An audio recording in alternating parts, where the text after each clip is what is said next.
Hii movie ni story ya kweli ya mwanamke aliyekwama kwenye freezer ya kuwekea nyama kwa masaa 20 akipambana na ile baridi ta msaada ili aweze kutoka mle ndani. Mili alivyoingia kwenye freezer ya kuwekea nyama, bahati mbaya box alikuwa amebeba nyama ikawa limefunguka na kuziangusha zile nyama, kitendo ambacho kilitengeneza sauti iliyokuwa imechanganyikana na mtu ambaye anafunga mlango bila kujua kwamba humo ndani kuna mtu amebaki, na ubaya zaidi ni kwamba meneja wake alikuwa akiongea na simu, so akafunga mlango na kuanza kuondoka bila kutambua kwamba kuna mtu amemfungia ndani. Akiwa anaziokota zile nyama bila kujua kwamba amefungiwa mlango, alikuja kushtuka baada ya kugundua taa kwenye freezer zinazima. Hapo ndipo alipogundua kwamba mbona kama nimekwama. Akaenda mlangoni kujaribu kufungua mlango, akagundua kwamba amefungiwa. Akaanza kugonga ule mlango, pa nifungulie, lakini kwa bahati mbaya meneja hakusikia sauti ile kwa sababu alikuwa akiongea na simu. Kwa begi lake ili angalie simu yake, lakini kwa bahati mbaya akagundua kwamba simu yake alisahau kwenye store kipindi anakuja humo ndani. Baridi likaanza kumpiga, lakini Milly hakugive up, akaamua kujipambania uhai wake. Mbele yake akaona kuna curtain, akaichukua akaanza kuugonga ule mlango ili aweze kuufungua.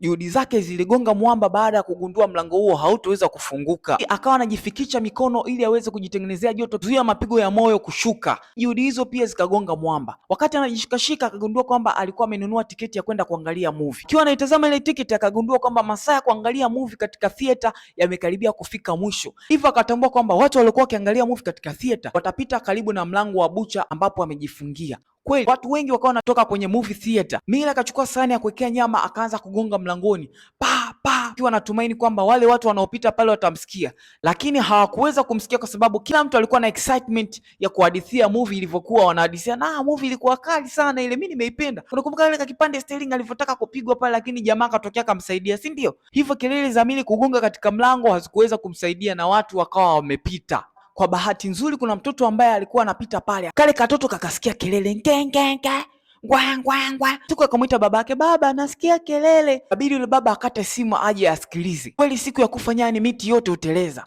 Milly akawa amekata tamaa ya kupiga mlango kwa sababu ya maumivu aliyokuwa akiyapata katika mkono baada ya baridi kuwa kali sana. Hivyo yule baba alivyofika pale hakusikia chochote, akaamua kumbeba mwanaye na kuanza kuondoka naye. Kazi wote katika ile mall wakaanza kuondoka mmoja baada ya mwingine, taa zote za kwenye mall zikazimwa. Hiyo inaashiria kwamba Milly yuko peke yake ndani ya mjengo. Je, Milly atapata msaada? Ni ambaye atamsaidia Milly? Je, Milly atafanya nini? Ukibonyeza link ilipo kwenye profile uende ukatazame recap nzima ya hii movie itakayo kusisimua sana. Kisa ni cha ukweli kabisa kilichowahi kutokea katika maisha ya mwanamke mmoja. Imagine msaada pekee ulikuwa ni ule mtoto, lakini msaada umeondoka. Amejikunyata ndani akagundua hii situation iko serious sana baada ya kuona hata saa yake ya mkononi inaganda na kuanza kupasuka.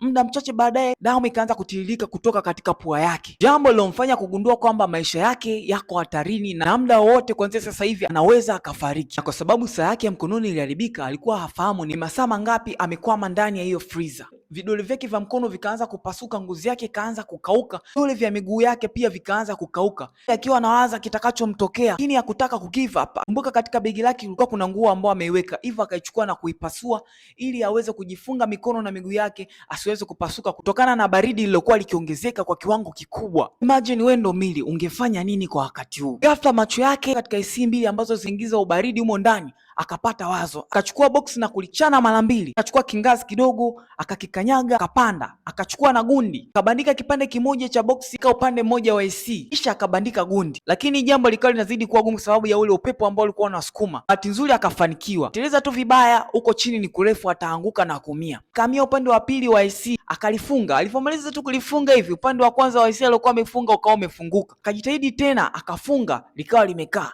lakini kwa bahati mbaya akateleza katika ile ngazi na akaanguka na kuumiza mkono wake. Akiwa anaugulia maumivu, kabati moja likawa linakuja kumwangukia. Bahati nzuri akawa amekwepa, ila mguu wake wa kulia ukawa umepondwa na kuvunjika. Kwa sababu ya baridi kuwa kali sana, maumivu yakazidi kuongezeka, lakini Milly akaamua kufanya maamuzi magumu. Kauchukua mguu wake na kuweka katikati ya kabati mbili na taratibu akachomeka kipande cha bati ili asiumie na kuzungusha mguu na mfupa wa mguu karudi katika eneo lake.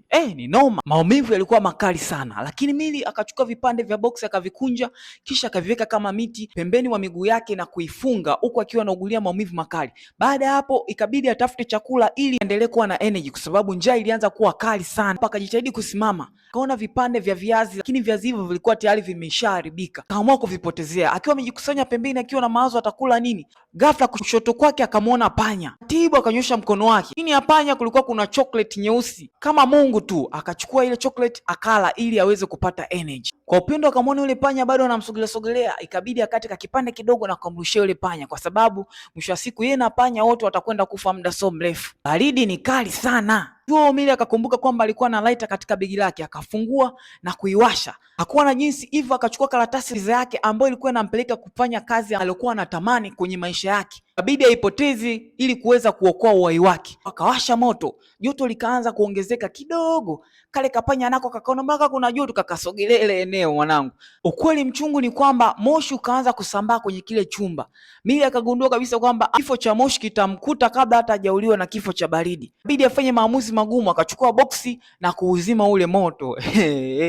Bado ni kimbembe sana. Baada ya moto kuzima, kuna kipisu kidogo cha karatasi akawa amekiona. Pata wazo, hivyo akakusanya boksi alikuwemo ndani ya hicho chumba, kisha akatengeneza kama kanyumba kadogo, akamweka panya mle ndani na yeye akaingia mle ndani, lakini baridi likazidi kuwa kali. Baada ya muda fulani kupita, Milly akagundua mkono wake umenasa chini kwa sababu ya baridi kali.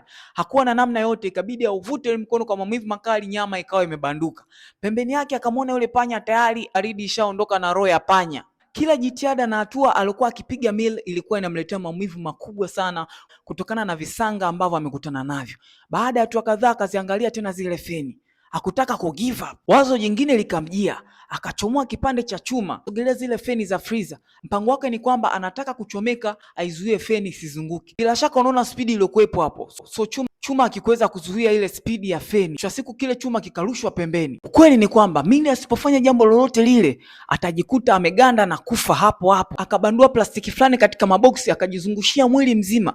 Kwa wakati huo Milly alisimama kama vile ni shujaa, akachukua vipande vya nyama anza kuvirusha kwenye feni. Ya kwanza ikafeli. Akiwa amechoka akaiangalia ile feni, akachukua nyama nyingine ile uganda akarusha mara ya pili, ikagoma. Hakutaka kukata tamaa, akachukua akaanza kurusha, akarusha. Baada ya kujaribu mara nyingi, nyama moja ikaenda ikikanasa kwenye feni ikasimama. Tumaini jipya ndani ya moyo wa Milly likaibuka kwamba okay, naweza nikasurvive. Sasa akakusanya nyama nyingi na kuzipachika katika ile feni ili isiendelee kuzunguka. Baada ya hapa akaona kama nitaweza kurusha nyama nyingine zikakwama kwenye feni ya pili, huenda nikasurvive. Lakini kwa wakati huu nguvu katika mwili wake zimeshamwishia, hivyo kila alivyorusha nyama zikawa zifiki. Akawa ameanguka chini, akiwa anagonga ukuta hivi labda apate msaada, akagundua kuna kanati kamejifunga pale. Alivyokazungusha ubao ukafunguka, kumbe ilikuwa ni escaping route iliyokuwepo kwa upande wa pili. Lakini akiwa anajitahidi kujivuta, nguvu alizokuwa nazo zilikuwa ni ndogo, hivyo hakuweza kupanda kule juu. Akachukua sahani ya kuwekea nyama akagonga. Kipindi anagonga, kama muujiza wa Mungu, baba yake aliyokuwa akimtafuta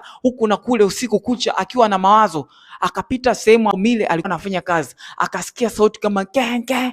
Hakuwa na dharau sauti yoyote ile ambayo alikuwa anisikia, kwa sababu huenda angekuwa ni mwanae anamuita. Baada ya kusogelea ile sehemu akusikia tena sauti, hivyo akapotezea. Milly alivyokuwa akigonga kule ndani, nguvu zikamwishia, akaporonyoka na kuanguka chini. Chindo kile kikamshtua baba mzazi alikuwa akipita upande wa pili. Kabisa kwamba humu ndani kuna tatizo. Kaitisha 911 kuitisha msaada. Baada ulifika, Milly akawa ameponea chupu. Anyways guys, naomba bonyeza alama ya kengele kusubscribe ili usipitwe na movie kali kama hizi. A girl who locked in a freezer for 20 hours. Mungu akawa amemtendea muujiza akatoka. Kumbuka kwamba hii ni story ya kweli kutokea. See you yesterday.